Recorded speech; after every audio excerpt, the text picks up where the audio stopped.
and welcome to the February 1st, 2026 episode of Nick's News. I am your host, Nick, brought to you by Some Budget Studios. That's right, we're putting money into this project of ours. We're live every Sunday, and I thank you all so much for tuning in or catching the replay on the Nick's News YouTube channel.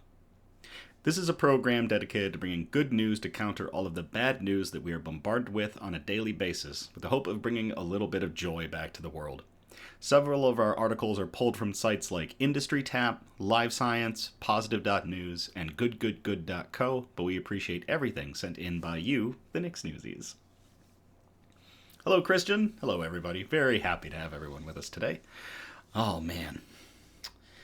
So, ladies and gentlemen, boys and girls, children of all ages, it's time to rev your engines for a February to remember. Barrel-aged Speedway Stout Monster Parks Chocolate Espresso Edition is the right kind of beer to get this race started. This is a 13.62% ABV, high-octane Imperial Stout from AleSmith Brewing Company and Modern Times Beer. It's aged in bourbon barrels with Dominican cocoa nibs and espresso. For this entire month, the entire month of February, we are going to be on a speedway track. AleSmith Brewing Company comes out with a special stout called Speedway Stout, and I picked up a variety pack, and so we're going to work through that variety pack this entire month, but we're going to start off with the big boy, so check out our Instagram on Thursdays to see what those news brews are going to be, and see if you can find that variety pack too, so you can drink with me. It's all about staying in the race with this one. Because it's a big stout, we are going to, of course, drink that in our limited edition Harpoon Snifter. Don't need the Battle Song bottle opener, so we'll just blow the gain on the audio.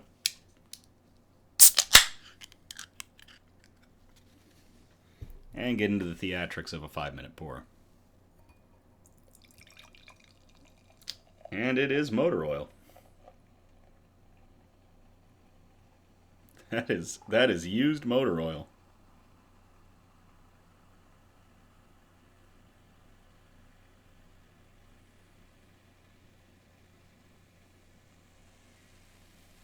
Really dark head on it.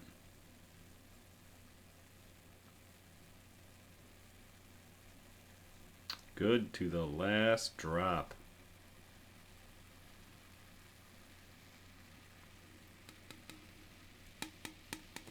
There we go. Whoa! They weren't kidding when they said espresso. Holy crap. That is just pure darkness. All right. Shoutouts. Grand Rapids' first and only cat cafe is right in the heart of Grand Rapids, Michigan. The Happy Cat Cafe is a cozy little spot for cat lovers, coffee drinkers, and anyone who just needs a break from the chaos. They've got colorful lattes, refreshing lotus drinks, and a laid-back vibe that pairs perfectly with a lap full of purring fluff. Partnered with Fig and Friends Animal Rescue, Happy Cat Cafe gives adoptable cats a comfy space to hang out, meet new people, and find their forever homes. They also have fun events like Tarot with Cats on February 13th, Cats and Canvas coming up on February 14th, Crochet and Play on February 21st, and more. You can check out their website to get tickets to an event or check the schedule out in general.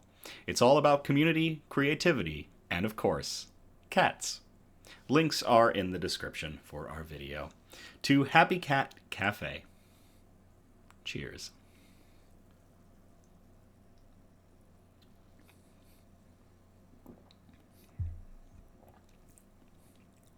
Oh my God. Oh, that chocolate. It's such luxurious chocolate and espresso. That tastes like a chocolate espresso I had in Boston the last time I was in Boston downtown. Wow. That is delicious. And boozy. I can tell that's 13.62%. Uh-oh. All right. News quote. The greatness of a community is most accurately measured by the compassionate actions of its members, a heart of grace, and a soul generated by love. That comes from Coretta Scott King, who was born in 1927 and passed away in 2006, who was an American author, an activist, and a civil rights leader who advocated African American equality alongside her husband, Martin Luther King Jr. And I really love that quote because it speaks volumes for what's going on right now in the world, especially here in the United States, regarding our communities that are rising up and coming together and doing what communities do best, showing love and compassion for one another. So, the greatness of a community is most accurately measured by the compassionate actions of its members, a heart of grace, and a soul generated by love. Thank you for that, Coretta Scott King. Cheers.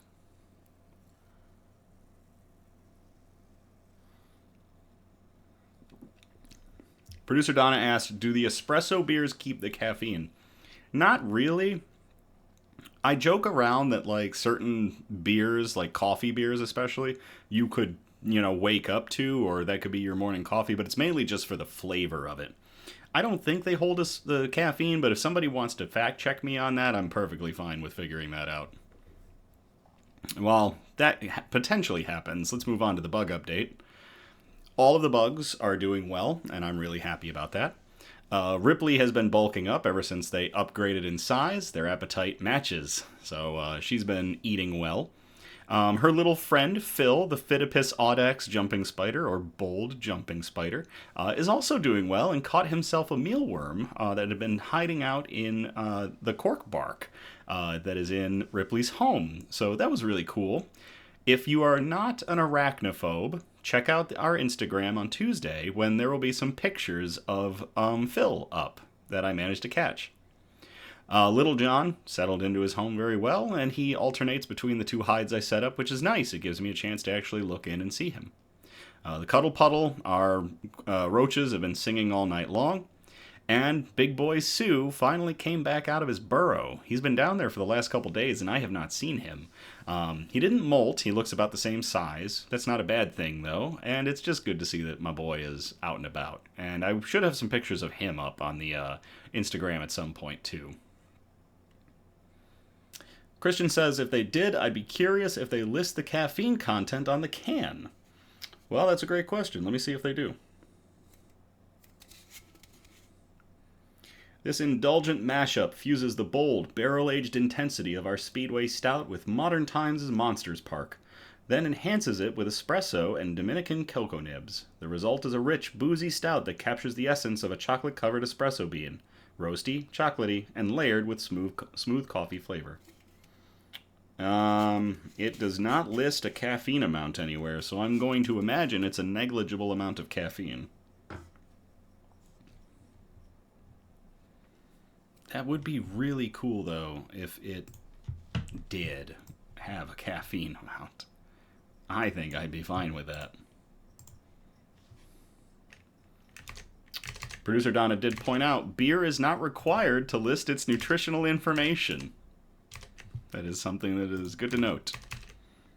All right. Let's get into our good news. Our broadcast is broken up into 4 major categories, and those categories are science and technology, health and medicine, flora and fauna, aka plants and animals, and wholesome notes, the really nice stuff that we like to end. That we like to end on. Producer Donna says, according to the internet, it has about 1/4 the caffeine as a can of soda. Okay, so not much at all. Thank you, Producer Donna.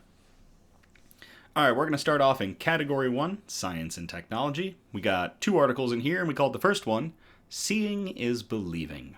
And I will copy and paste this into the chat if y'all want to read it. It's your leisure. And just a reminder, the links for all the articles that we read are down in the description if you want to check them out at some point.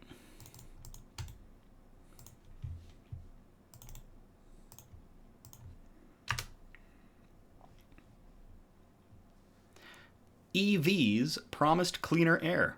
Satellites say it's finally happening. This was published to Electric on January 26th of 2026 by Michelle Lewis. EVs are supposed to clean up the air, but finding real-world proof has been surprisingly hard. A new study from the University of Southern California, or USC, says the satellite evidence is finally strong enough to measure. Researchers at the Keck School of Medicine of USC found that as more zero emission vehicles, or ZEVs, hit California roads, air pollution dropped in nearby neighborhoods. Using high-resolution satellite data, the team linked EV adoption to the first statistically significant real-world drop in nitrogen dioxide, or NO2, which is a harmful traffic-related pollutant. The headline number is modest, but measurable. For every 200 ZEVs added in a neighborhood, NO2 levels fell by about 1.1% between 2019 and 2023. The study, just published in The Lancet Planetary Health and partly funded by the National Institutes of Health, adds a rare real-world evidence to claims that are often taken for granted, that EVs just don't cut carbon over time. They also improve local air quality right now. EVs are usually framed as long-term climate solutions, but cleaner local air is where many of the immediate public health benefits should show up. NO2 is produced by burning fossil fuels and is linked to asthma attacks, bronchitis, and higher risks of heart disease and stroke.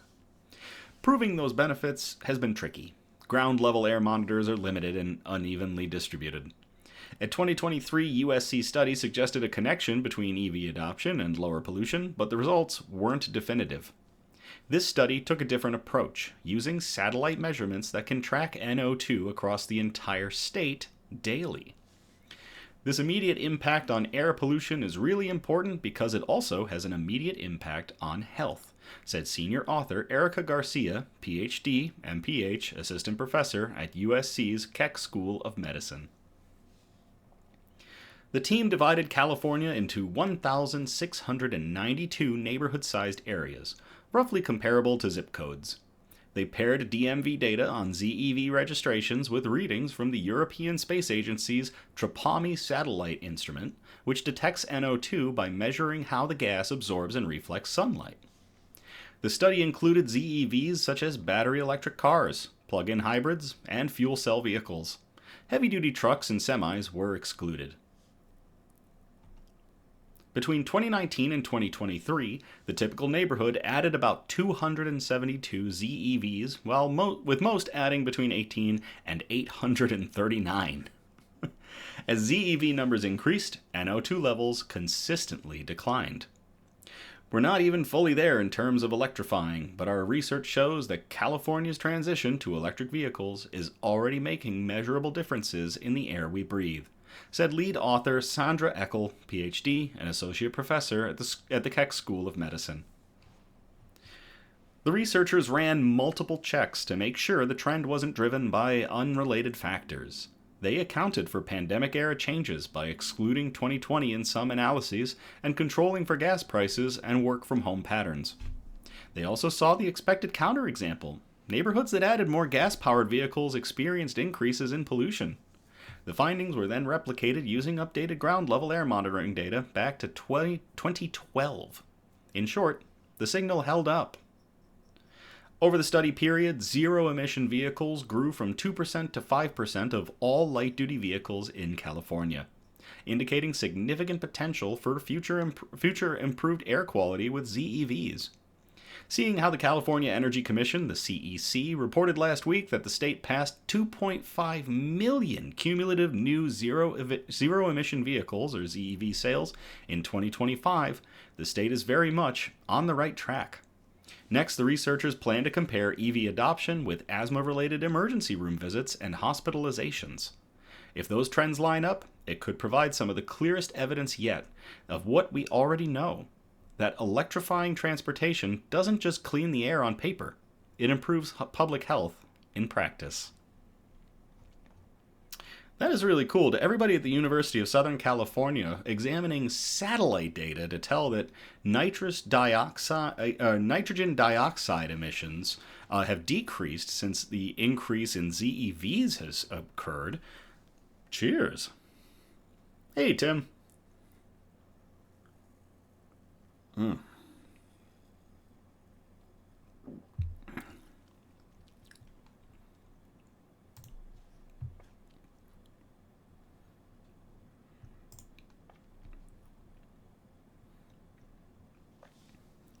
Our second article in Science and Technology is a sports ball article. And what a fitting time, what with the Super Bowl coming up on November 8th. Or February 8th. Why did I think November? So, this will be a sports ball article. I'll copy and paste it in the chat if you want to check it out.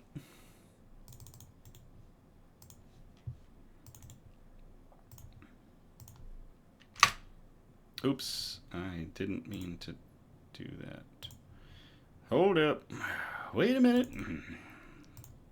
I accidentally put a dash on the back of it. There we go. The Super Bowl will test new device for blind fans who want to enjoy the big game. This was published to Gizmodo on January 31st of 2026 by Bruce Gill. For years, blind and low-vision sports fans have been limited to audio play-by-play commentary to follow their favorite teams. But that isn't always ideal. Audio feeds can lag behind the action, miss key moments, leaving fans to repeatedly ask friends or family for clarification on what's going on the field or the court. Now the NFL is partnering with a Seattle-based startup called One Court to give some attendees at this year's Super Bowl a new way to follow the game, the Associated Press reports. One Court makes a device that provides real-time tactile feedback for major sporting events. It's roughly the size of an iPad, although it's a bit thicker, with raised lines on its surface that map out the field. The device allows users to track the position of the ball, while different vibrations signal specific plays. It also comes with headphones, so users can follow along with their team's radio broadcast with little to no delay. One Court was founded in 2021 by a group of students at the University of Washington. Its CEO, Jared Mace, got the idea during his junior year after stumbling across a video of a blind man attending a soccer match. In the clip, the man sits next to a woman who moves his hands across a tactile game board. The NFL, One Court, and Ticketmaster worked together during the most recent regular season to pilot the device at 15 games, including matchups hosted by the Seattle Seahawks, the Jacksonville Jaguars, and the San Francisco 49ers. Hey, Charlie. For the upcoming Super Bowl on Sunday, February 8th, about 10 blind and low-vision fans will get the chance to try out this new device. One of those fans is Scott Thornhill, the executive director of the American Council of the Blind. It will allow me to engage and enjoy the game as close as possible as people who can see, he told the Associated Press. As someone who grew up playing sports before I lost my vision, I'm getting a big part of my life back that I've been missing. To attend a game and not have to wait for someone to tell me what happened, it's hard to even describe how much that means to me. One Court's devices are already available for fans who need them at 8 NBA arenas, including the Brooklyn Nets Barclays Center, the Denver Nuggets Ball Arena, and the Orlando Magic's Kia Center. The company has also opened a waitlist for people interested in buying a device to use at home. That is really cool. To everybody involved at One Court, providing a tactile device that allows blind and vision-impaired people to better experience sports games. Cheers.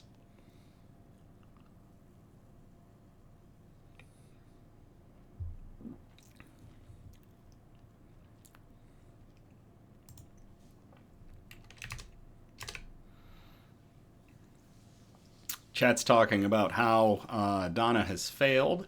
It turns out tomorrow, February 2nd, is Groundhog Day. Obviously, we're all going to be watching Puxatawny Phil, and I hope that the little bastard sees his shadow and we get 6 more, I almost said months, but weeks, I guess, of winter. Producer Don is saying she should have gotten me a groundhog onesie for the occasion. Nah.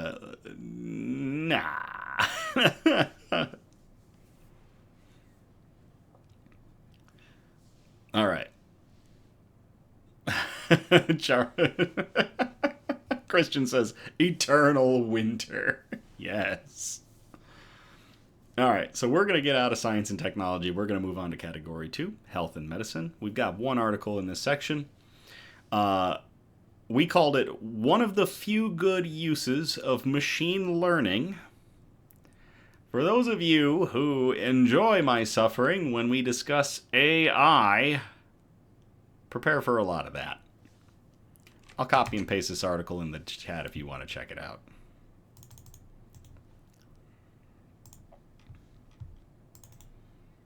I just got to keep telling myself that the technology is being used for a good purpose in this article, and maybe I won't grip my teeth that much.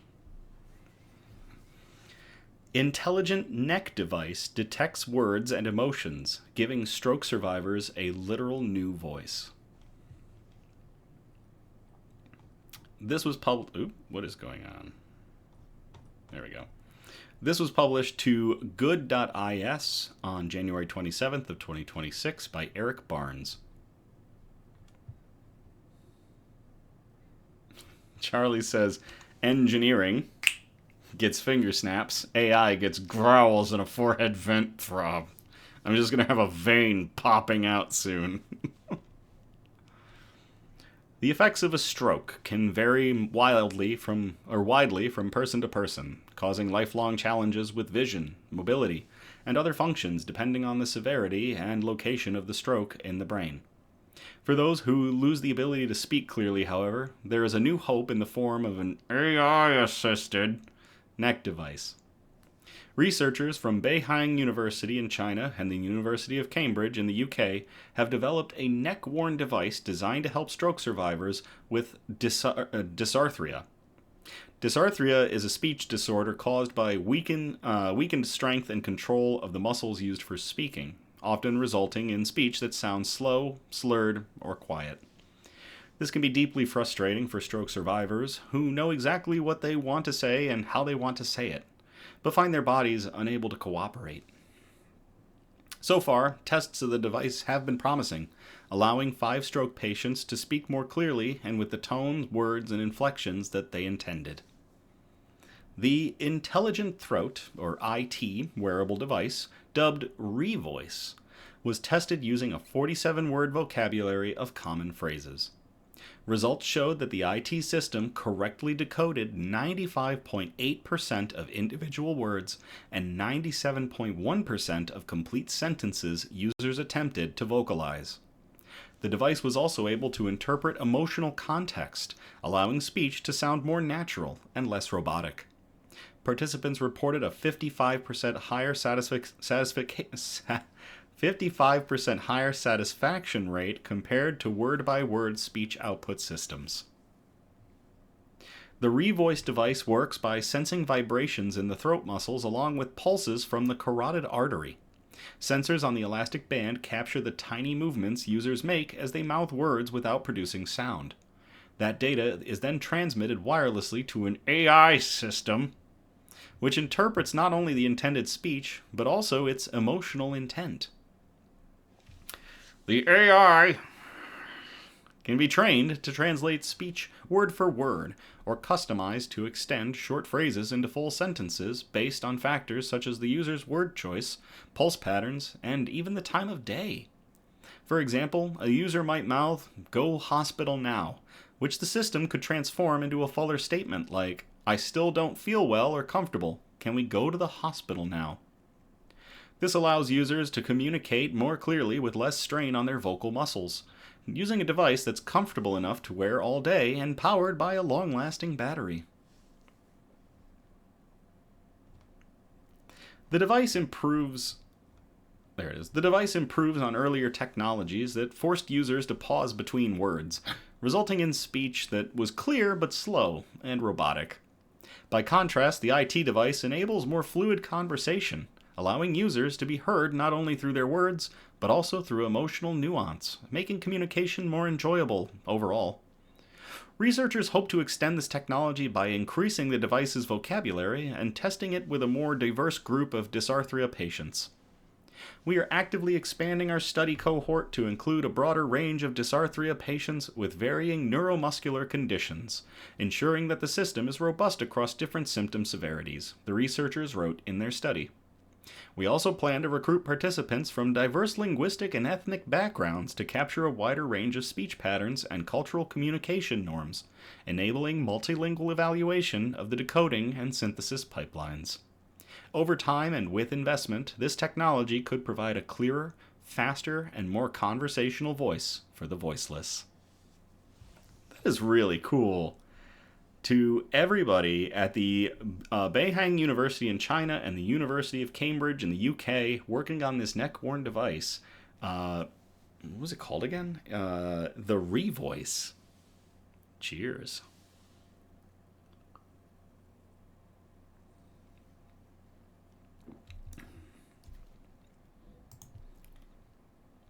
Producer Danna says tomorrow's going to be sunny, so I should get my wish. Puxatani Phil's going to see his shadow jump into his hole, and I'm going to get my 6 more weeks of winter. So, we'll see.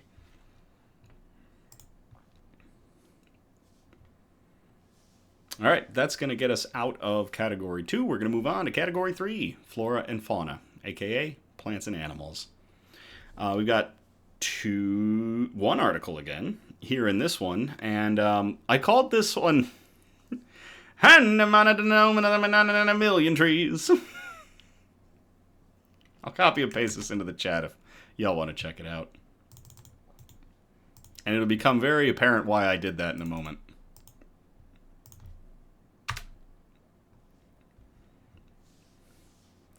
Dave Matthews Band pledges to plant 1 million trees on newly announced summer tour. This was published to goodgoodgood.co on January 27th of 2026 by Cameron Baker. Tuesday morning, Dave Matthews Band announced its latest headline tour across the United States. While fans in Texas, Michigan, Colorado, Washington, and more eagerly await the band's performances this summer, the musicians will build on their ongoing advocacy efforts. Most recently, the band announced a donation to the ACLU of Minnesota following the fatal shootings of Nicole Good and Alex Preddy. This donation has been made through the BAMA Works charity arm of the Dave Matthews Band. We are horrified by the images coming out of Minneapolis. It's hard to watch and hard to believe this is America, the band wrote in a statement on Monday. There is so much shameful dishonesty coming out of Washington right now, but this much is true. If ICE wasn't in Minneapolis, Renee Nicole Good and Alex Preddy would still be alive today. None of this makes sense, and it's incredibly cruel. We must find a better way. To show our support, BAMA Works has made donations to the ACLU and the ACLU of Minnesota. In addition to this latest charitable effort, the Dave Matthews Band has worked to reduce its environmental footprint since it began touring in 1991, and in 2019 it was named a United Nations Environment Goodwill Ambassador. For the past 2 years, the band has elevated its On the Road to Zero Waste tour, which achieved a milestone of over 90% of fan-generated waste reused, composted, recycled, or donated. This effort will continue for its 3rd year with the 2026 tour. The band will also continue its longtime partnership with environmental nonprofit Reverb to make the music industry as a whole more sustainable. And in 2020, Dave Matthews Band also kicked off a partnership with the Nature Conservancy to support its global reforestation efforts. 7 years in, the band has supported the planting of 6 million trees and pledged another 1 million with their latest tour. DMB is committing to plant 1 million more this year, bringing the total to 7 million trees in 2026, a press release from Live Nation shared. These trees help rebuild critical forests that clean our air and water, provide habitat for wildlife, and support a more stable climate for future generations. The Nature Conservancy echoed these efforts. Thanks to DMB, its partners and fans, we're planting more trees in more places. Together, we are helping protect and restore forests around the world, the nonprofit shared on its website. Since the foundation of the partnership between the band and the organization, the Nature Conservancy has expanded its planting program to 8 countries and has restored habitats for thousands of species, including the endangered Yunnan golden monkey.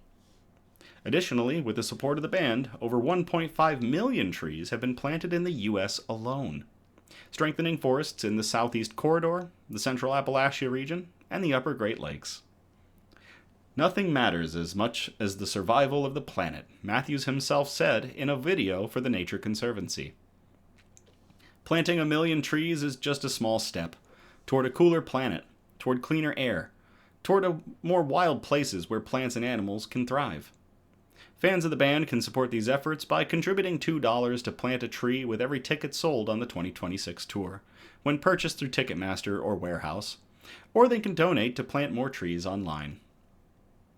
For those interested in seeing Dave Matthews Band on tour this summer, you can learn more and sign up for pre-sales by visiting the band's website, link in the article. Dates for the 2026 Dave Matthews Band tour are also present. I think they're swinging into Grand Rapids, Michigan in July. Cool. Very neat. To everybody involved with the Nature Conservancy and the Dave Matthews Band, which is pledged to plant 1 million trees this year across the world. Cheers.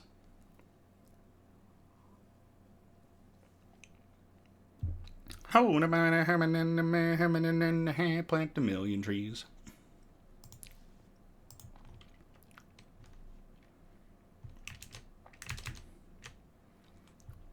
I'll tell you what, we are steaming right along. We are tearing down this racetrack with these articles. Really good ones, though, because now we've come to Category 4, the Wholesome Notes. We've got 3 amazing articles here in the Wholesome Notes, all of which I believe are from goodgoodgood.co.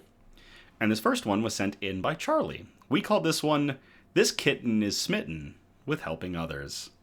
And this is actually kind of a companion article to one that we read last week. So thank you, Charlie, for sending this one in. I will copy and paste it into the chat if y'all want to check it out.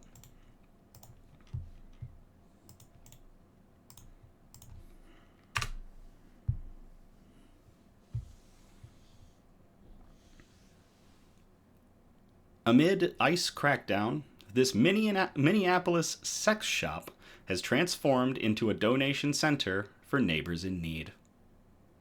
This was published to goodgoodgood.co on January 15th of 2026 by Cameron Baker. I'm pretty sure the sluts are gonna save us, Instagram influencer Jess Olivia Fox said in a recent video. She is referring to the folks at Minneapolis sex shop, the Smitten Kitten, who have mobilized to support neighbors amid a violent and unrelenting crackdown by the Trump administration's Immigration and Customs Enforcement Agency. Over the last week, thousands of ICE agents were deployed to Minnesota. In this time, a United States citizen was shot and killed by a federal agent. At least 2,400 people have been arrested by immigration officials. Students have walked out of school in protest and in fear. And just last night, another person was shot in the leg after allegedly assaulting an ICE officer. Minnesota Governor Tim Walz has called for peaceful protest and asked for the federal government to end its occupation, while President Trump threatened to invoke the Insurrection Act on Minnesota protesters.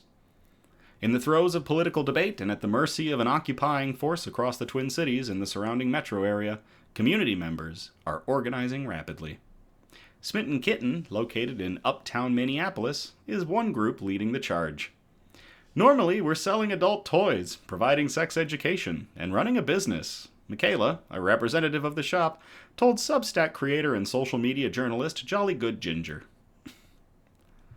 But now, inside the shop, volunteers are organizing canned foods, diapers, clothes, and other essentials to be distributed to vulnerable community members. Charlie says, I want to comment something, but I don't want to get flagged. Probably a good idea not to get flagged. We are raising funds and supplies for families that are stuck at home because they're scared of the ICE presence in the city, or their kids are out of school because the schools are closed down, Michaela explained. We're just trying to make sure that everybody's fed. Every baby has a diaper on them that's clean and has baby formula. That's all we're trying to do.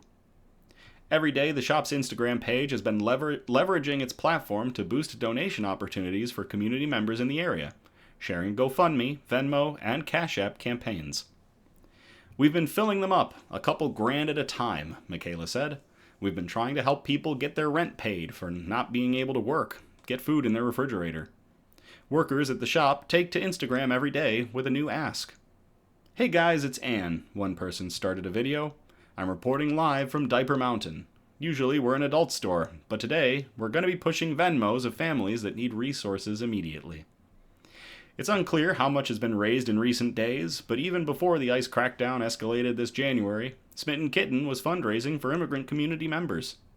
In December, community members helped raise over $18,000 for Isurun, a nonprofit that supports Somali women in Minnesota. Do you hate ice? Do you love personal massagers?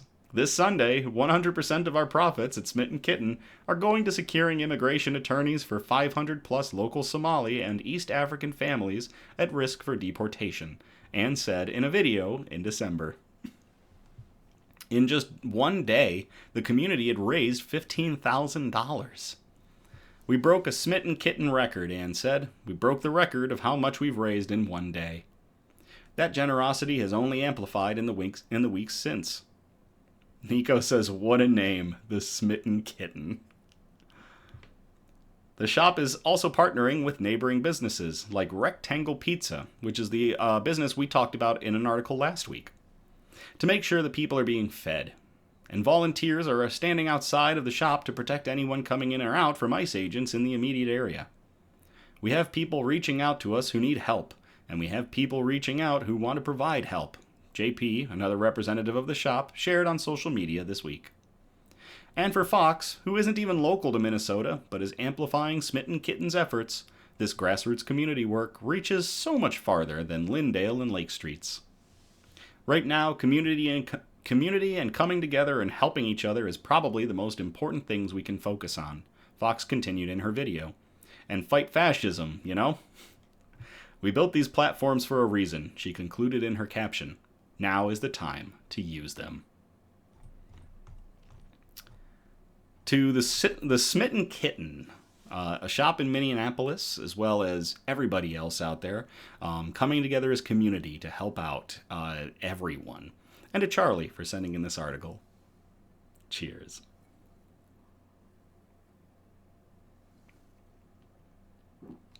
Charlie says, honestly, I thought that'd be a cute name for a cat cafe, but that works too.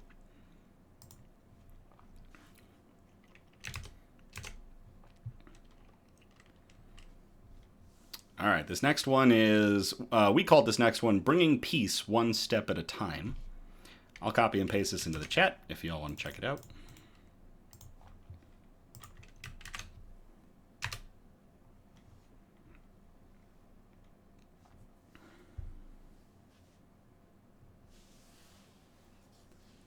Buddhist monks surpass halfway mark of peace walk despite snow and freezing temps. This was published to goodgoodgood.co on January 27th of 2026 by Cameron Baker.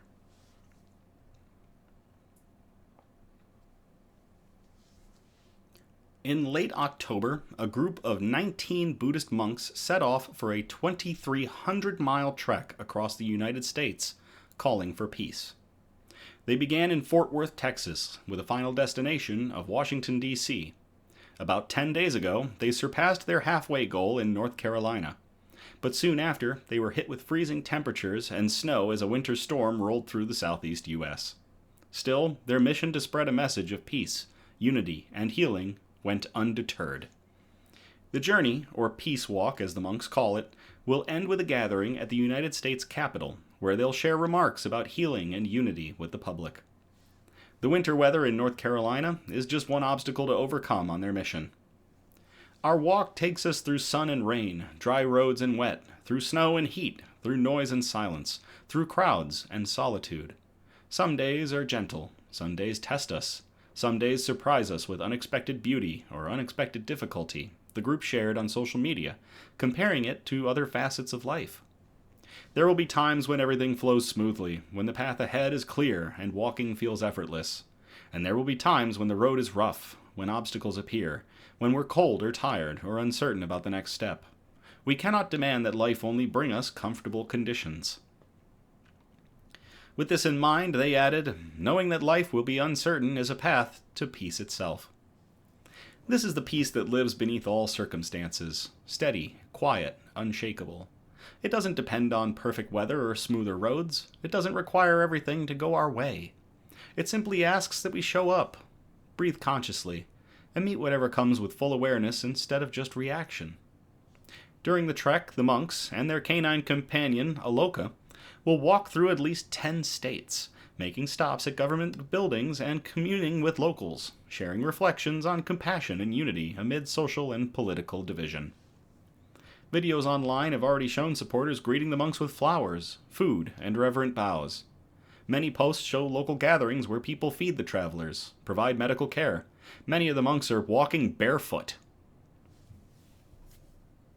and share water and other essentials with the group. Producer Danna says, they have also adopted a stray dog that started following them a few days into their journey.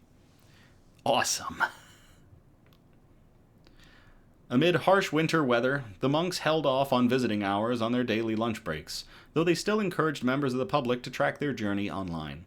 Additionally, though the monks walk with minimal possessions, photos and videos show them in hats, scarves, and boots, not currently barefoot, which is good. Their peace dog, Aloka, who has been recovering from surgery, also had limited exposure to the elements, and the group of monks stayed in churches and found indoor accommodations during the storm. All things considered, their spirits were just as high as they would be on a sunny day. The monks still made a scheduled stop in Raleigh, North Carolina, where Governor Josh Stein declared January 24 Walk for Peace Day.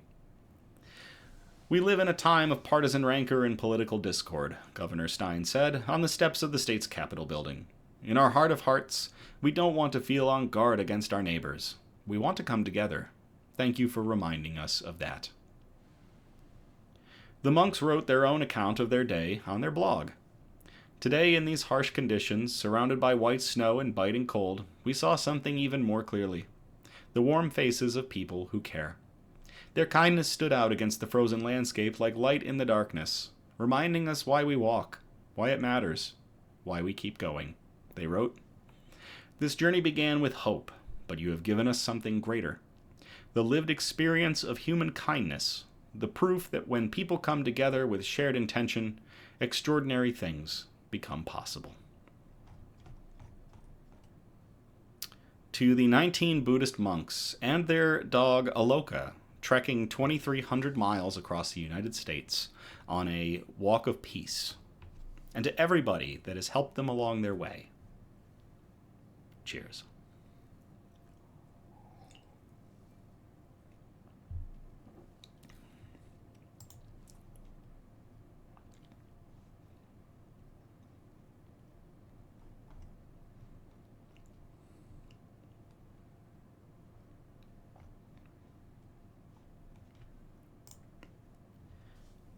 Fair warning, this last article is an I'm not crying, you're crying article.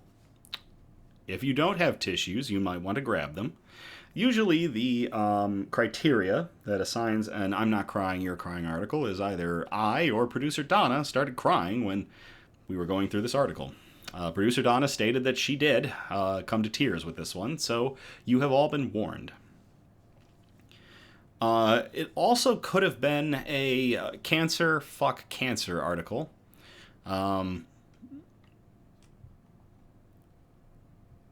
And that, saying that hits me a little bit harder than I thought it would. I'd like to thank everybody who reached out to me this last week. This isn't a shout out, this is just something very personal that I wanted to talk about real quick before I get into this article. To everybody that reached out to me or gave me very kind words, I thank you very much. I had a cousin, my cousin Kurt, who passed away last week after a very valiant fight with cancer. I miss him, and I don't believe he should have been taken from us at the age he was. I don't think I'll ever meet anybody who likes cancer, and I really hate cancer. So, thank you all again very much for reaching out. Condolences were appreciated, and very much to my family back east, my Aunt Cheryl, and Kurt's siblings, Keith and Kim, and our whole family over there. I'm sorry for your loss. I love you all, and fuck cancer. So,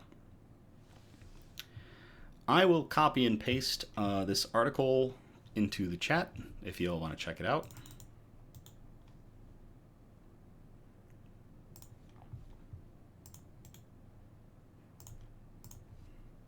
Thank you all very much in the chat. I appreciate every one of you.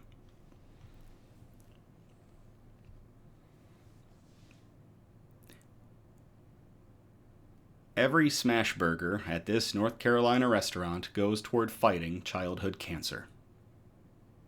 This was published at goodgoodgood.co on January 28th of 2026 by Megan Cook. Hey, Dirty Rogue. Thank you. In North Carolina, a new burger spot just popped up in the heart of downtown Wilmington. On its sign out front, a T-Rex holds a smash burger in its clawed hand, roaring over the name Zeke Smash. In addition to burgers, Zeke Smash serves up sandwiches, melty fried cheese curds, hot dogs, cheesecakes, and more. And 5% of all profits go to various children's cancer charities, including St. Baldrick's Foundation. The titular Zeke is the inspiration behind the new restaurant and its charitable cause. Zeke is an energetic, fun 6-year-old. He's the only child of my best friends, Kyle Nelson, the owner of Zeke Smash, and its attached bar, Tide Tap Room, told Good Good Good. We became fast friends and did everything together, he continued. Eventually, Zeke comes along and everyone's happy. I'm happy for them. They're happy. And then he's born, and about 12 hours after he was born, he was taken to the NICU for a platelet transfusion. And then, Nelson said, the whole world went to shit. At just 3 months old, Zeke was diagnosed with juvenile myelomonocytic leukemia, or JMML, a rare, aggressive blood cancer in which bone marrow produces too many abnormal white blood cells, monocytes and myelocytes. His diagnosis came the same year that the COVID-19 pandemic hit. I watched them go through it all at once, Nelson said. They went through COVID, and they had a newborn who was sick. They were navigating chemotherapy, navigating ER trips.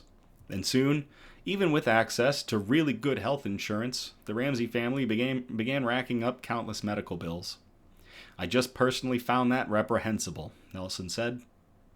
On top of growing medical debt, Nelson said the Ramsey family entered a state of constant vigilance.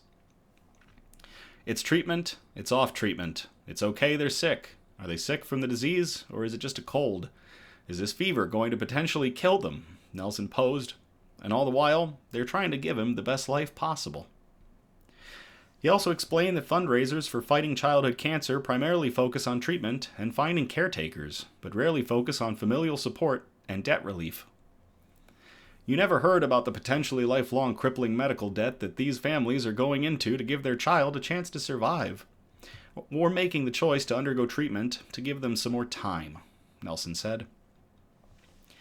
That's when, in 2023, Nelson and his brother began tossing around the idea of a smash burger restaurant. We felt like there was a void in the market for a quality smash burger that comes out fast, Nelson said, creating a place where people can pull off on the side of the road and just get something real quick and go. We were bandishing names and concepts and ideas, and it just kind of hit me. Zeke Smash, he said. And I thought, we can build out a charitable aspect of the business, building the restaurant around this idea of giving back to the community and highlighting a community that honestly doesn't get enough support. I just felt like I can do this, Nelson said. I can make great food that people will enjoy, and I can use this platform to bring awareness and highlight an issue that isn't really talked about a whole lot, and possibly do some good too. When it comes to the Wilmington restaurant scene, Zeke Smash is still in its infancy, having just opened in the Cargo District in late October of 2025. As they grow, Nelson has big plans, including a huge St. Baldrick's Foundation fundraiser tentatively scheduled for late spring, where locals can shave their heads and raise money for children's cancer treatments. He also wants to create a Family of the Month program where they spotlight local families and promote their GoFundMes on social media. Beyond stopping by in person for a smash burger, Nelson said people can support their mission by visiting St. Baldrick's website and giving a donation, or nominating someone to be a person of honor, or by starting a local fundraiser of their own. And yes, Zeke himself has had a Zeke Smash Burger.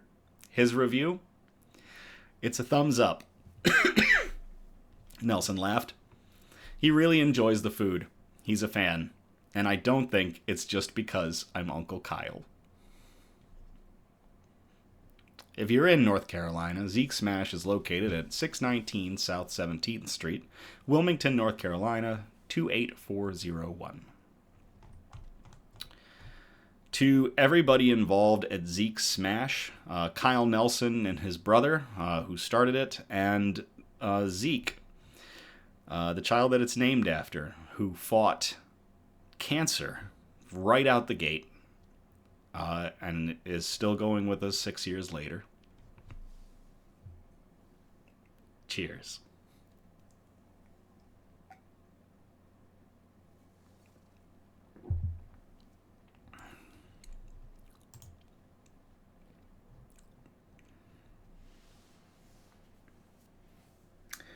Yeah, producer Danna was right. That's a I'm not crying, you're crying article, for sure.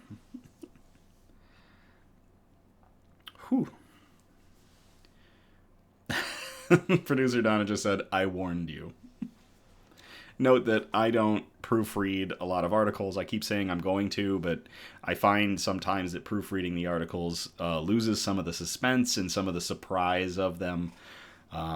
So I've gone back to not proofreading much from them. I'll kind of like scope them out for hard words so that I don't flub them as hard anymore, but otherwise I like being surprised on these. So I want to thank you again for tuning in or catching the replay on the Knicks News YouTube page.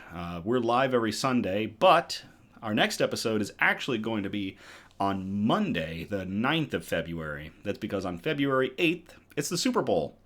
And we don't want to pull viewers from the Super Bowl. You know, we don't want to make the grown men cry. So we will have the Knicks News live stream up on the 9th, that following Monday at 9 p.m.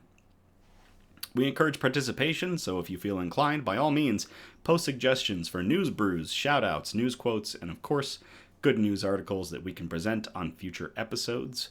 If possible, if you send us a bunch of articles, spread them out across our 4 categories, which again are science and technology, health and medicine, flora and fauna, aka plants and animals, and wholesome notes, the really nice ones we like to end on, like Zeke Smash. You can message us on Facebook or on Instagram, or email us at somebudgetstudios@gmail.com. Links are in the description of the video. Feel free to like, subscribe, or comment on our content across all platforms, Facebook and Instagram, TikTok, and of course YouTube here, so we can get good news and joy out into the algorithm. Please, no SEO advertisement, improvement advertisements, none of that. We're not interested.